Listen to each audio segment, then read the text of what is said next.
अभी अभी मुख्यमंत्री को भी हम सुन रहे थे और मुख्यमंत्री की ओर से भी सभी बड़ी बातें कही गई, चाहे कानून व्यवस्था का जिक्र हो, हर वर्ग का ख्याल इस बजट में रखा गया है, ये सरकार का कहना है। आप किस तरह से देखते हैं एक एक्सपर्ट होने के जरिए?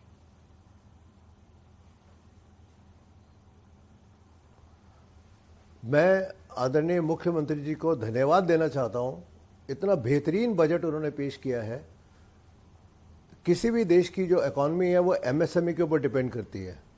एमएसएमई के लिए बहुत बेहतरीन बजट है। आप ओडीओपी की बात करें, ओडीओपी के अंदर जो प्रावधान किए गए हैं जिससे ऑलरेडी सब लोगों को सुविधाएं मिल रही हैं, ये बहुत ही बेहतरीन बजट है। आप 200 करोड़ का आपने एक अभी मॉल के लिए भी अरेंज कर दिया ओडीओपी के लिए। ये बढ़ावा जो है ये इंडस्ट्री को आगे लेके जाएगा। और मैं सबसे बड़ी बात बताऊं, जो हमारे मुख्यमंत्री जी ने क्लस्टर डेवलपमेंट के ऊपर ध्यान दिया है, जो एक्सप्रेस वे, जो कनेक्टिविटी है उसके साथ चारों तरफ क्लस्टर बनाया जा रहा है, ये हमारे उत्तर प्रदेश को सोने की चिड़िया वापस बनाएगा। $1 ट्रिलियन की जो हमारी इकोनॉमी की जो मुख्यमंत्री जी का जो सपना है वो 5 साल का टारगेट है, 3 साल में पूरा होगा। ये क्लस्टर डेवलपमेंट के ऊपर इतनी तरक्की होगी। मैं कोई बड़ी बात नहीं कर रहा हूं, मैं प्रैक्टिकल बात कर रहा हूं। हमने नोएडा जेवर में हमने एक अपैरल क्लस्टर बनाया है। उसके अंदर 3 लाख महिलाएं काम करेंगी। इतना रोजगार उत्पन्न होगा। जगह अलॉटमेंट हो गई है, वहां कंस्ट्रक्शन शुरू हो रही है, अभी सब रजिस्ट्री हो रही है उसकी। तो इतनी जल्दी जो डेवलपमेंट क्लस्टर में हो रही है, ये इसी तरह इत्र पार्क बनाया आपने गोरखपुर में सबसे इंपॉर्टेंट चीज, वहां भी अपैरल पार्क बनाया, आपने मेडिकल पार्क बनाया। ये जो पार्क के रूप में जो आपकी प्रोडक्शन होगी, जो लोगों को रोजगार मिलेगा, वेरी इंपॉर्टेंट। आपने स्किल डेवलपमेंट के ऊपर बहुत बढ़िया बजट दिया है।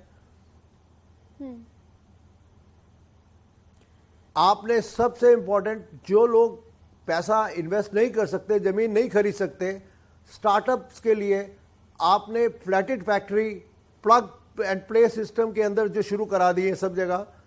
आगरा में बन रही है, गोरखपुर में बन रही है, वाराणसी में बन रही है, नोएडा में, ग्रेटर नोएडा में बन रही है। तो ये एक बहुत बेहतरीन स्टेप है। ये हमारे उत्तर प्रदेश को बहुत आगे लेके जाएगा। ठीक है, कुल मिलाकर आपने जिक्र महिलाओं का भी किया और साथ ही साथ आपने रोजगार का भी जिक्र किया और साथ ही साथ आपने ये भी, जैसा कि आप बोल रहे थे कि कनेक्टिविटी को लेकर, एक्सप्रेस वे को लेकर भी कई बड़े ऐलान किए गए हैं बजट में। राजनीतिक विश्लेषक हमारे साथ आलोक वत्स जुड़े हुए हैं।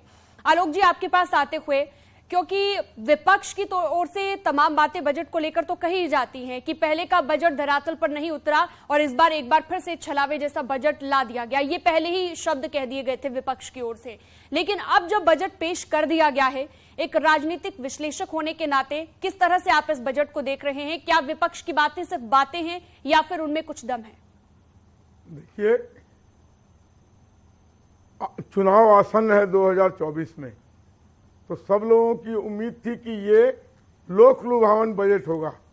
पर मुझे बहुत खुशी है कि योगी आदित्यनाथ जी ने लोक लुभावन बजट नहीं पेश करके एक ठोस, धरातल पर यूपी को आगे ले जाने वाला बजट पेश किया है। शायद ही कोई सेक्टर है, इंफ्रास्ट्रक्चर डेवलपमेंट पर जितना इस बजट में ध्यान दिया गया है वो अपने आप में इतिहास लिखेगा आने वाले वक्त में। उसके साथ साथ सभी वर्ग का, चाहे किसान हो, महिलाएं हो, रोजगार के लिए आपके स्टार्टअप्स हो, एमएसएमई हो। एमएसएमई का सबसे बड़ा क्लस्टर आज की डेट में यूपी बन चुका है। लगभग 1 करोड़ एमएसएमई यहाँ कार्यरत हैं। उसको आगे बढ़ाने के लिए भी इन्होंने इसमें काफी प्रावधान किया है। सड़क के लिए, रोडवेज के लिए, वाटरवेज के लिए, और जिस तरीके से हमारे मित्र ठकुराल जी कह रहे थे, जो क्लस्टर जिन्होंने बनाई है हाईवेज के बगल में, जहां पर ये इंडस्ट्रियल डेवलपमेंट पार्क ला रहे हैं, वो सब बहुत बड़ा योगदान होगा। इस प्रदेश में अगर 1 लाख और 33.50 लाख करोड़ की इन्वेस्टमेंट अभी आनी है, जो एमओयू साइन हुए हैं। बिल्कुल तो उस सब से बहुत स्वर्णिम इतिहास लिखा बिल्कुल आप सही कह रहे हैं। ग्लोबल इन्वेस्टर समिट जो रहा, लाखों के एमओयू यहां पर साइन किए गए, निवेश क्रांति लाने की ओर योगी सरकार बढ़ रही है। बहुत शुक्रिया आप दोनों का जुड़ने के लिए। खबरों का सिलसिला भी लगातार जारी रहेगा और बजट से जुड़ी भी हर जानकारी आप तक पहुंचाते रहेंगे। एक छोटे से ब्रेक के लिए यहां पर रुकते हैं, जल्द लौटेंगे।